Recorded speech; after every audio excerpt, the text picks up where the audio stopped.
La peor experiencia que puedes pasar en el metro. Una de las leyendas más recurrentes en ciudades con metros, trenes subterráneos, es que en su interior, amparados por la oscuridad de sus túneles, se esconden todo tipo de delincuentes, vagabundos y personas de mal vivir, escapando del frío o de la policía. Se dice que se ocultan en viejas estaciones abandonadas o conductos de ventilación, y aquí es donde inicia esta historia. Paula había bebido más de la cuenta, por lo que aquella noche regresaría temprano a casa. Se sentía bastante mal y muy mareada, pero como era relativamente temprano, decidió que en lugar de gastarse su dinero en un taxi como hacía habitualmente cuando regresaba de la discoteca, aprovecharía que el metro aún seguía abierto para ahorrarse unos cuantos euros. El trayecto era largo y las pocas personas que viajaban en su vagón parecían tan cansadas como ella. Solo un grupo de amigos que bromeaban al fondo del tren hacían el suficiente ruido con sus bromas y risas para mantenerla despierta, pero cada vez tenía que luchar con más fuerzas para no quedarse dormida. Por desgracia, en la siguiente estación tenía que hacer un transbordo, así que se bajó y tras caminar por los pasillos de la estación, llegó al andén en el que abordaría el metro que la llevaría a casa. El cartel luminoso avisaba que el próximo tren tardaría 6 minutos en llegar, por lo que Paula decidió esperar sentada en uno de los bancos junto al andén. El silencio y la soledad de esa estación provocaron lo inevitable, y a pesar de sus esfuerzos se durmió. Casi sin darse cuenta, se recostó en el banco, usándolo como si fuera una cama.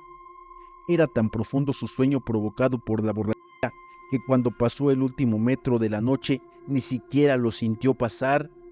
No fue hasta pasada más de una hora que se despertó. Por suerte, la borrachera parecía haberse esfumado parcialmente tras su pequeña dormitada, pero algo parecía no estar bien. El cartel que avisaba la llegada del próximo tren estaba apagado, y al mirar la hora en su teléfono móvil, se dio cuenta de que eran casi las 2 de la mañana. Asustada, empezó a subir las escaleras mecánicas de la estación, que ya estaban apagadas para salir de ahí. La parada en la que tenía que hacer transbordo era una de las más antiguas, viejas y pequeñas de la ciudad, por lo que la sensación de agobio y miedo eran mucho más intensas. Al llegar a la salida, la peor de sus pesadillas se hizo realidad. La puerta estaba cerrada y no había nadie en la estación, por lo que por más que gritara, nadie podría escucharla desde la calle. Además, su teléfono estaba sin cobertura. Esas malditas estaciones casi nunca tenían señal, y las puertas de cristal, herméticamente cerradas, las separaban del exterior aún por unos cuantos metros.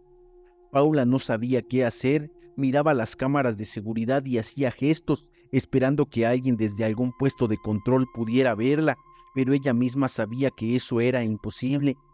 No había nadie controlando las cámaras, porque la estación había sido cerrada desde afuera. En ese momento pensaba, ¿cómo era posible que nadie la despertara? ¿No tenían los guardias de seguridad que comprobar que nadie quedara dentro de la estación antes de cerrar? Su miedo se convertía por momentos en cólera y confusión. Desde luego, no podía esperar hasta que a la mañana siguiente abrieran de nuevo el metro.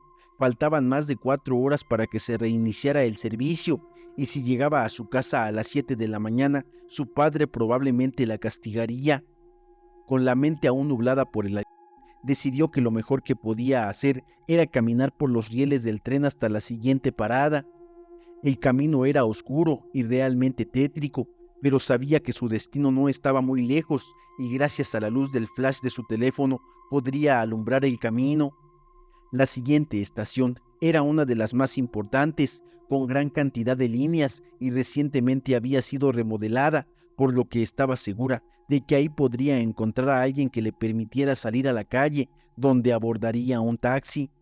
La idea parecía muy buena, pero a la hora de la verdad, recorrer aquellos túneles era realmente escalofriante. Un silencio casi sepulcral hacía que hasta la más leve de sus pisadas resonara con el eco de las paredes. Se podían escuchar los chirridos de las ratas y el goteo de algunas zonas en las que parecía que había leves escapes de agua. Sus pasos eran cortos y se detenía a menudo a escuchar, porque sentía como si alguien la observara desde la oscuridad. El miedo la invadía y la paralizaba por momentos, pero ya era demasiado tarde para volverse atrás. Debía estar casi a mitad de camino, cuando de la nada unas voces la alertaron. Por un momento pensó en gritar para que supieran que estaba ahí, pero decidió ser cauta y apagar la luz de su teléfono mientras se escondía en un estrecho pasillo que había en una lateral del túnel. Mientras permanecía escondida y en silencio, pudo ver la figura de dos hombres bastante corpulentos. Sus ojos cada vez más se adaptaban a la escasa iluminación de luces de emergencia que había cada muchos metros en el túnel. Ambos parecían discutir acaloradamente por una botella de vino, y a escasos metros de donde se encontraba Paula, comenzaron los empujones y golpes.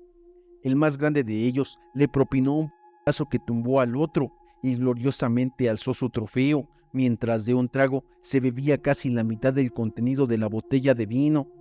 El más pequeño, enfurecido, sacó un cuchillo de la espalda y se lo clavó repetidamente en el cuello a su rival.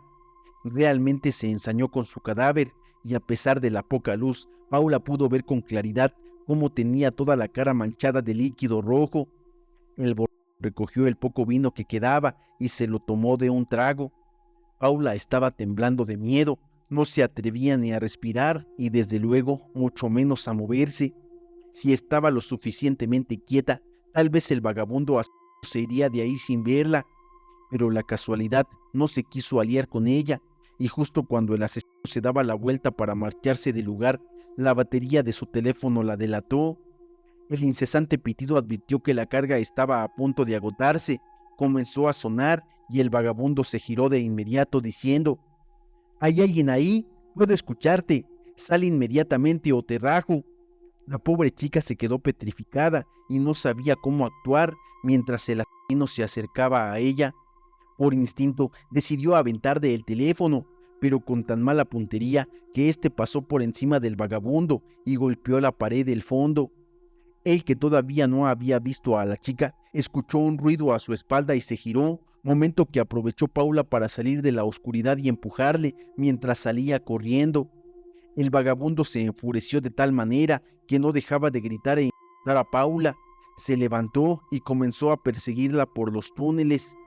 Ella no era buena deportista, pero el miedo se apoderó de sus piernas y le dio fuerza para correr, dejando atrás los zapatos de medio tacón que llevaba aquella noche. Sus pies se ensancharon mientras corría sobre la gravilla y los guijarros del suelo del túnel. Sin embargo, el miedo era más fuerte que el dolor y no se detuvo, a pesar de que en varias ocasiones estuvo a punto de caerse, al tropezar por culpa de la casi total oscuridad de su ruta de huida. Al llegar a la estación, Paula ya había logrado sacar unos cuantos metros a su perseguidor y subió al andén para adentrarse en los pasillos que la llevaban a la salida del metro. A sus piernas empezaban a fallarle las fuerzas, pero no podía detenerse a descansar, así que casi sin fuerza subió el último tramo de escaleras. Lo que vio ahí le heló la sangre. La estación, al igual que la anterior, estaba cerrada y no parecía haber nadie ahí. Comenzó a gritar desesperada, a gesticular ante las cámaras y a golpear las puertas, pero su perseguidor, que conocía a la perfección los horarios y hábitos de los trabajadores del metro, ya había subido la escalera y le había cortado toda posible ruta de escape. El asesino se abalanzó sobre ella y tras inmovilizarla, la forzó a lo impensable y la sometió durante más de una hora. Cuando hubo saciado todos sus deseos, sacó de nuevo el oxidado y ensangrentado cuchillo con el que había desvivido al otro vagabundo y se lo hundió repetidamente en el pecho hasta que Paula dejó de patalear y falleció con una horrible expresión de terror en su rostro. Al día siguiente, los trabajadores se encontraron con un surco de sangre que se perdía en la profundidad del túnel. Asustados, decidieron revisar las cintas del video que grabaron esa noche y pudieron observar la horripilante escena y cómo el vagabundo arrastraba el cuerpo de Paula, dejándolo caer por las escaleras para luego arrastrarlo hasta la oscuridad de las vías del tren. La policía localizó los dos cuerpos, pero no encontraron ni rastro del asesino, de quien se dice que todavía utiliza los túneles del subterráneo para esconderse por las noches.